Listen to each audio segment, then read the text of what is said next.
नमस्कार। धारा जीएस के कॉम्प्रिहेंसिव करंट अफेयर्स प्रोग्राम में मैं पुखराज गिरी एक बार फिर से आप सभी का स्वागत करता हूं। तो अपने इस वीडियो के माध्यम से आप सभी के लिए मैं फर्स्ट से 6 सितंबर 2024 फर्स्ट से 6 सितंबर 2024 के हमारे स्टेट के छत्तीसगढ़ के इंपॉर्टेंट करंट अफेयर्स को लेकर आ चुका हूं और इस पर अपन प्री और मेंस दोनों के ही पॉइंट ऑफ व्यू से क्या कर लेंगे, डिस्कशन कर लेंगे। बट इससे पहले कि अपन शुरू करें, मैं आपको बता दूं कि अगर आप इस करंट अफेयर्स का पीडीएफ चाहते हैं तो धारा जीएस के एप्लीकेशन को गूगल प्ले स्टोर से क्या करें, तुरंत डाउनलोड करें। वहां पर फ्री कंटेंट सेक्शन में जाएंगे तो आपको करंट अफेयर्स 2024 का फोल्डर दिखेगा, उसमें जाकर आप इस पीडीएफ को प्राप्त कर सकते हैं। दूसरी बात, अगर आप आईफोन वाले हैं, आपको डायरेक्टली ऐप स्टोर पर हमारा एप्लीकेशन नहीं दिखेगा, तो आप मुझे इस नंबर पर क्या कर सकते हैं, संपर्क कर सकते हैं। एक बात और मैं आपको बता दूं, धारा जीएस के द्वारा करंट अफेयर्स का बूस्टर मैगजीन निकाला जाता है। ये एक मंथली मैगजीन है जिसमें नेशनल, इंटरनेशनल और सीजी तीनों के तीनों करंट अफेयर्स रहते हैं। ये भी ऑनलाइन फ्री ऑफ कॉस्ट उपलब्ध है। हमारा एप्लीकेशन धारा जीएस का जो कि गूगल प्ले स्टोर पर मिलेगा, उस पे भी आप इसको देख सकते हैं फ्री कंटेंट सेक्शन में जाके। और आईफोन वालों को चाहिए तो भैया मुझे क्या करना है, इस नंबर पे संपर्क कर लेना, ये मेरा पर्सनल नंबर है। ठीक है, तो मेरे हिसाब से आप समझ गए, तो बिना टाइम को वेस्ट करे क्या करते हैं, अपन शुरू करते हैं। तो सबसे पहले इस वीक में जो इंपॉर्टेंट न्यूज था वो किससे रिलेटेड था, उल्लास नव भारत कार्यक्रम। ठीक है, अब ये जो उल्लास नव भारत कार्यक्रम है, राष्ट्रीय शिक्षा नीति जिसको इंग्लिश में कहते हैं नेशनल एजुकेशन पॉलिसी 2020 के तहत इसको लागू किया गया है, अप्लाई किया गया है, या उसी के तहत ही एप्लीकेबल है।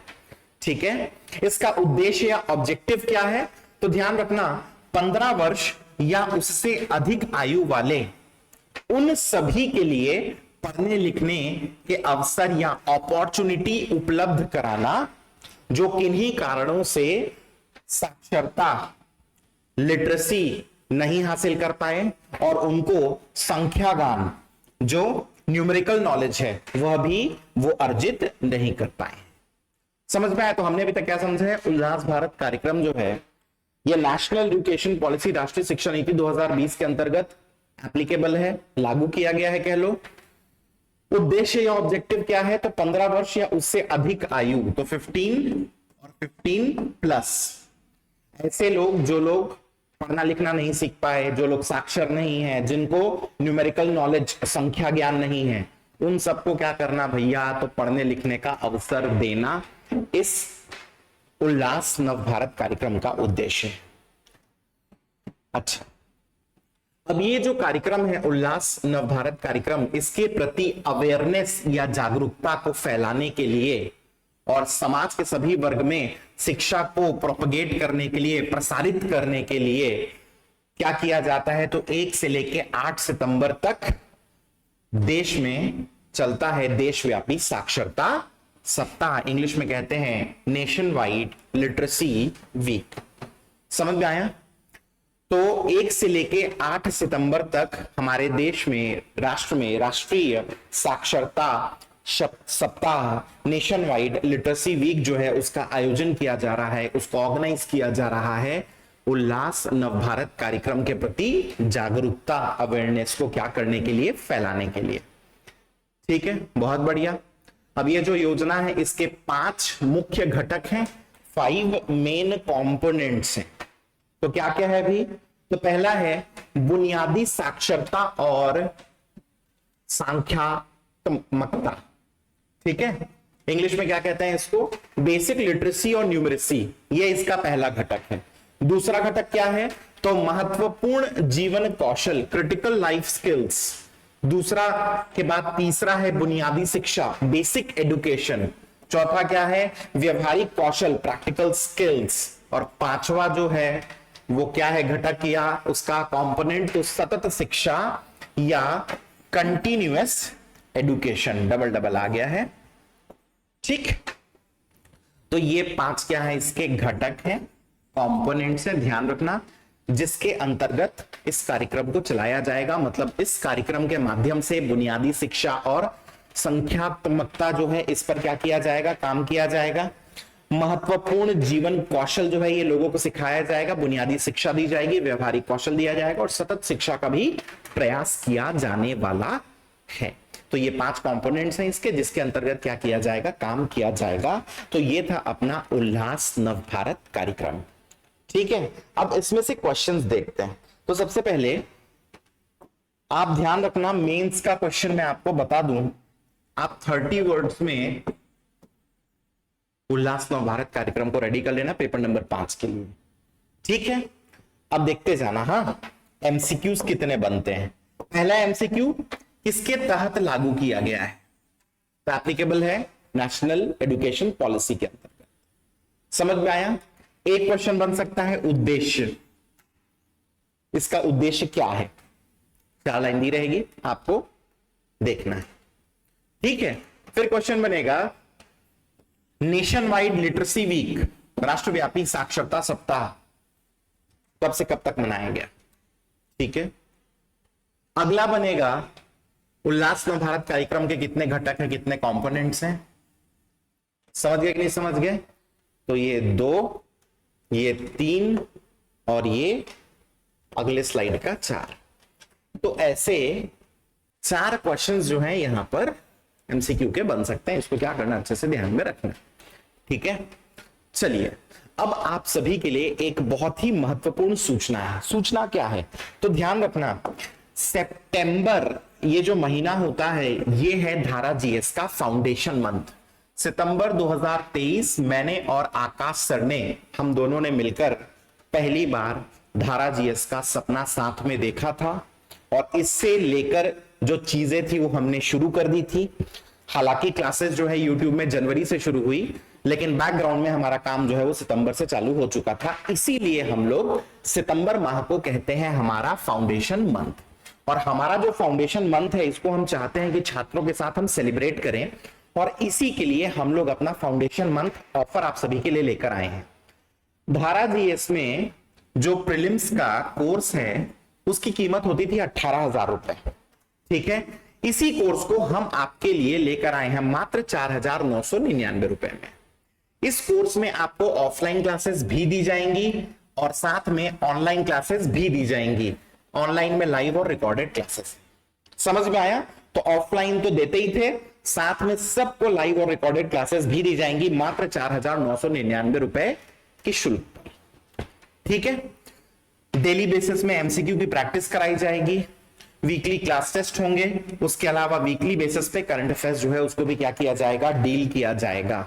तो ये जो हमारा बैच है ये 16 सितंबर, कितना सितंबर, 16 सितंबर जो कि दिन सोमवार है उस दिन शुरू हो रहा है। क्लास की टाइमिंग क्या है, तो 7:30 बजे सुबह से क्लास की टाइमिंग है। ठीक बात। ये जो ऑफर है 4,999 रुपए का, ये केवल प्रथम 100 छात्रों के लिए है। ओनली फर्स्ट 100 स्टूडेंट्स के लिए, ओनली फर्स्ट 100 स्टूडेंट्स के लिए। समझ में आया। और डेट तो भैया ये 15 सितंबर तक वैलिड है, 15 सितंबर के बाद ये वैलिड नहीं रहेगा। समझ में आया कि नहीं आया। तो इससे संबंधित किसी भी प्रकार की कोई भी जानकारी आपको चाहिए, नीचे दिए हुए नंबर्स पर क्या करेंगे, आप लोग संपर्क करेंगे। डन। तो मेरे हिसाब से ये आप लोग समझ गए। ठीक है, अब उसके बाद कुछ विविध छोटे न्यूज हैं जो कि डायरेक्टली एक एमसीक्यू के फॉर्म में अपने को दिख सकते हैं, उनको डील करते हैं। सबसे पहले क्या है, तो छत्तीसगढ़ के वाणिज्य एवं उद्योग मंत्री, minister of commerce and industries, नाम क्या है, श्री लखनलाल देवांगन जी, ये नई दिल्ली में उद्योग समागम सम्मेलन में शामिल। तो पूछ सकता है कि उद्योग समागम सम्मेलन में छत्तीसगढ़ से शामिल होने वाले मंत्री कौन थे। समझ में आया। और ये जो कार्यक्रम है, इस कार्यक्रम को इनॉग्रेट कौन किए हैं, तो central minister of commerce and industries, केंद्रीय वाणिज्य एवं उद्योग मंत्री श्री पीयूष गोयल जी, इन्हीं की अध्यक्षता में ये आयोजित हुआ। ठीक है, बहुत बढ़िया। फिर एक बहुत बहुत इंपॉर्टेंट न्यूज है, छत्तीसगढ़ की श्रीमती हीराबाई झरेखा, श्रीमती हीराबाई झरेखा बघेल पूरा नाम है इनका, इनको 2023 के लिए राष्ट्रीय हस्तशिल्प पुरस्कार, राष्ट्रीय हस्तशिल्प पुरस्कार के लिए क्या किया गया है, चयनित किया गया है। तो श्री बघेल जो है वो ढोकरा आर्ट या ढोकरा क्राफ्ट कहना चाहिए, आर्ट नहीं कहना चाहिए, ढोकरा क्राफ्ट, ढोकरा शिल्प, ढोकरा जो कि बेल मेटल शिल्प है, बेल मेटल क्राफ्ट है, उसके लिए बहुत ज्यादा फेमस है, बहुत प्रसिद्ध है, और इसके लिए राज्य सरकार भी इनको क्या कर चुकी है, पहले पुरस्कृत कर चुकी है, सम्मानित कर चुकी है। ये क्वेश्चन बहुत इंपॉर्टेंट है, सीधा सीधा आपको पूछ लेगा भैया कि राष्ट्रीय हस्तशिल्प पुरस्कार जो है ये प्राप्त करने वाली छत्तीसगढ़ की महिला कौन है? आंसर क्या है? श्रीमती हीराबाई झरेका बघेल, और शिल्प क्राफ्ट का नाम क्या है? ढोकरा, जो कि बेल मेटल क्राफ्ट है। ठीक है, इसको जानते होंगे, बस्तर में बहुत फेमस है ये। चलिए नेक्स्ट, उप मुख्यमंत्री छत्तीसगढ़ के श्री अरुण साव, कौन नहीं जानता है, सब जानते हैं। इन्होंने एक पुस्तक को रिलीज किया है, इसका विमोचन किया है। क्या नाम है पुस्तक का? तो छत्तीसगढ़ का प्रसिद्ध तीर्थ स्थल रतनपुर। बुक का क्या नाम है? छत्तीसगढ़ का प्रसिद्ध तीर्थ स्थल रतनपुर। और इसके लेखक कौन है? तो श्री बलराम पांडे जी। लेखक कौन है? श्री बलराम पांडे। इसमें रतनपुर के मंदिरों और सांस्कृतिक धरोहरों की क्या की गई है? जानकारी दी गई है। तो ये क्वेश्चन सीधा आपको पूछ देगा कि छत्तीसगढ़ का प्रसिद्ध तीर्थ स्थल रतनपुर जो है, इस बुक को रिलीज किसने किया, या पूछ देगा इसके लेखक कौन है। फिर नेक्स्ट, चक्रधर समारोह, ये 2024 में शुरू हो रहा है गणेश चतुर्थी के दिन। डेट है 7 सितंबर। मजे एक बात, ये हर साल गणेश चतुर्थी पर ही चालू होता है, डेट बदलते रहता है। ठीक है, तो रायगढ़ रियासत के राजा थे जिनका नाम था राजा चक्रधर। बहुत फेमस तबला वादक भी थे और बहुत फेमस कथक डांसर भी थे। 2016 प्रीलिम्स में इनके ऊपर क्वेश्चन आया था, छत्तीसगढ़ के फेमस कथक डांसर कौन थे? आंसर लिया था राजा चक्रधर। तो ये जो राजा चक्रधर थे, इन्हीं की याद में ये जो चक्रधर समारोह जो है, उन्हीं के सम्मान में कहना चाहिए, चक्रधर समारोह जो है उसका आयोजन हर साल होता है। कहां होता है? रायगढ़ में। और हर साल ये कब से शुरू होता है? तो शुरुआत होती है हमेशा गणेश चतुर्थी के दिन, जो कि इस बार 7 सितंबर को है। ठीक है, अच्छा, इस समय जिसकी हम बात करें उसमें कुछ बहुत इंपॉर्टेंट पर्व भी आए। पोरा का पर्व भादो मास की अमावस्या को। ठीक है, तो भादो मास की अमावस्या के दिन बेसिकली क्या होता है, तो जो बैल हैं जिनके माध्यम से खेतों में जुताई हुई, क्योंकि बैलों को फांदा जाता था पहले, तो उनको धन्यवाद स्वरूप जो है भादो मास की अमावस्या के दिन पोरा का पर्व मनाया जाता है। इस दिन ठेठरी जो है वो बनता है और साथ में बनता है खुरमी। वैसे ध्यान रखना, एक मजे की बात बताता हूं। ठीक, हम लोग तो सब एक साथ ठेठरी खुरमी बोल देते हैं। दो पर्व एक साथ आता है, एक है पोरा, एक है तीजा। तो तीजा जो है ना, उसका पकवान है ठेठरी और पोरा का है खुरमी। अब दोनों 3 दिन के आसपास रहता है, तो कौन घर में अलग से खुरमी और अलग से ठेठरी बनाए, इसलिए ठेठरी खुरमी सब एक साथ बना देते हैं। बट ध्यान रखेंगे, टी से तीजा तो टी से ठेठरी, तो तीजा में महत्व ठेठरी का है और पोरा में किसका है? खुरमी का। पोरा में किसका है? खुरमी का। तो पोरा के दिन बढ़िया क्या होता है, जोड़े में, क्योंकि बैल को फांदते थे जोड़ा में, तो इसलिए देखना जोड़े में मिट्टी के जो बैल हैं उनकी पूजा होती है। नंदिया बैला बोलते हैं उनको। रोज नंदिया बैला है, उन्हीं फिर बच्चे लोग क्या है, खेलते हैं। देखे होगे नंदिया बैला बच्चे लोग खेलते हैं। ठीक, पूजा वाले नहीं खेलते हैं जी, पूजा वाला अलग रहता है, खेलने के लिए अलग लेते हैं। बाकी तुम्हारी इच्छा है, पूजा वाले भी उठा दे दो, जिसका जैसे मन वैसा कर देता है। कोई पूजा वाला उठा दे देता है, खेलो रह जाओ करके। और कहीं कहीं ऐसा होता है पूजा वाला का अलग रखते हैं, खेलने का अलग रहता है। उसके लिए कोई ऐसा नियम नहीं। ठीक बात। अच्छा, इसी दिन क्या होगा, तो जो लड़कियां होती हैं वो जाता पोरा खेलती हैं, बढ़िया बैलों की दौड़ भी होती है। फिर जैसे ही अमावस्या हुई, अगले दिन से शुक्ल पक्ष चालू, तो शुक्ल पक्ष की जो तृतीया होती है, उस दिन सौभाग्यवती महिलाएं अपनी पति की लंबी उम्र के लिए क्या करती हैं? तीजा का उपवास रखती हैं। समझ में आया? इस दिन एक विशेष प्रकार का पेंटिंग भी होता है जिसको बोलते हैं हरतालिका चित्रकारी।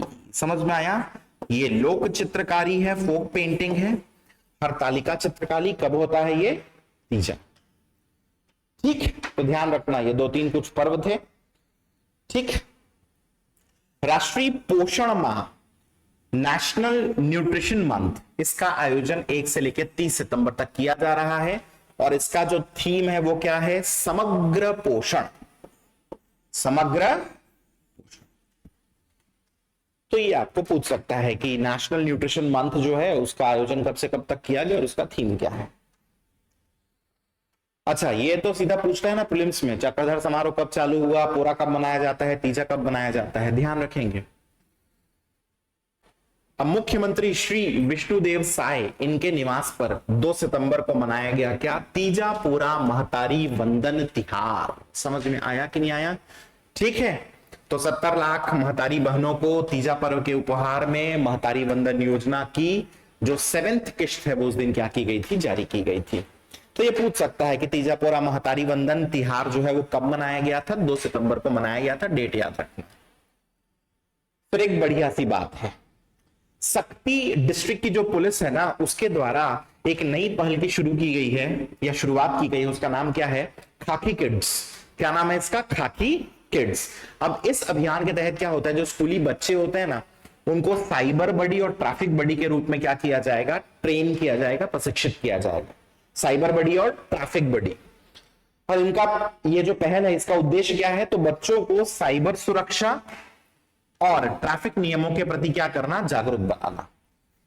तो साइबर सुरक्षा और ट्रैफिक नियमों के प्रति क्या करना है, बच्चों को जागरूक बनाना है, जिससे वो स्वयं तो जागरूक होंगे बट अपनी फैमिली और समाज को भी क्या कर सकेंगे, वो जागरूक कर सकेंगे। तो अवेयर कर सकेंगे, अवेयरनेस फैलाना बेसिकली इसका काम है। एकदम से क्वेश्चन आ जाएगा, खाकी किड्स ये जो पहल है ये किस जिले की पुलिस के द्वारा किया गया है, तो सक्ती नाम, क्या नाम है, सक्ती। ठीक, फिर इसके बाद शिक्षक दिवस 5 सितंबर को हम मनाते हैं शिक्षक दिवस। इस अवसर पर राज्य स्तरीय शिक्षक सम्मान समारोह जो है इसका क्या किया गया, आयोजन किया गया और 55 टीचर्स शिक्षकों को सम्मानित किया गया, जिसमें से ध्यान रखना जो 52 शिक्षक हैं उनको राज्यपाल शिक्षक सम्मान मिला और 3 शिक्षकों को प्रदेश के महान साहित्यकारों के नाम से राज्य शिक्षक सम्मान स्मृति पुरस्कार मिला। समझ में आया? तो 52 को मिला है राज्यपाल शिक्षक सम्मान और 3 को साहित्यकारों के नाम से स्मृति पुरस्कार मिला है। ठीक है, अब ये जो 3 है ये कौन कौन है, तो ध्यान रखेंगे। डॉक्टर रश्मि सिंह धुर्वे इनको मिला है डॉक्टर पद्मलाल पुन्नालाल बख्शी स्मृति पुरस्कार। तो राजर्षि पांडे जी को क्या मिला है, तो मुकुटधर पांडे स्मृति पुरस्कार और श्रीमती सरिता साहू को मिला है बलदेव प्रसाद मिश्र स्मृति पुरस्कार। तो पहला तो क्वेश्चन बनेगा कि कितने शिक्षकों को सम्मानित किया गया, तो 55। और उसके बाद सेकंड क्वेश्चन, ये जो साहित्यकार वाले हैं ना, तो इन तीनों के नाम याद रखना, इसमें से डायरेक्टली क्वेश्चन उठा के पूछेगा। समझ में आया? तो 1 से लेकर 6 तारीख तक इतनी ही इंपॉर्टेंट चीजें थी हमारे एग्जामिनेशन के पॉइंट ऑफ व्यू से। ऐसे तो चीजें और भी बहुत सारी थी। ठीक है, तो चलिए इस वीडियो को एंड करते हैं हम कुछ क्वेश्चंस के साथ। पहला क्वेश्चन क्या है, नई दिल्ली में आयोजित उद्योग समागम सम्मेलन में राज्य से शामिल होने वाले मंत्री कौन थे? तो ऑप्शंस आप सभी के सामने है, फटाफट से आपको क्या करना है, नीचे कमेंट बॉक्स में मुझे कमेंट करके बताना है। सेकंड क्वेश्चन है, छत्तीसगढ़ राज्य के राष्ट्रीय हस्तशिल्प पुरस्कार के लिए चयनित श्रीमती हीराबाई झरेका बघेल का संबंध किस शिल्प से है? ठीक है, किस क्राफ्ट से है? और उसके बाद थर्ड क्वेश्चन है, खाकी किड्स नामक ये जो पहल है इसकी शुरुआत राज्य के किस जिले के पुलिस के द्वारा किया गया था? और फाइनली लास्ट क्वेश्चन है, राज्य में शिक्षक दिवस के अवसर पर डॉक्टर पद्मलाल पुन्नालाल बख्शी स्मृति पुरस्कार किन्हें प्रदान किया गया है? ठीक है, तो फटाफट से 4 क्वेश्चन हैं, आप मुझे कमेंट करें। कहां करेंगे, तो नीचे कमेंट बॉक्स में, और मुझे बताएं कि इसका सही उत्तर जो है वो क्या होने वाला है। और मैं मिलूंगा आप सभी से अपने अगले वीडियो में, तब तक के लिए thank you and take care.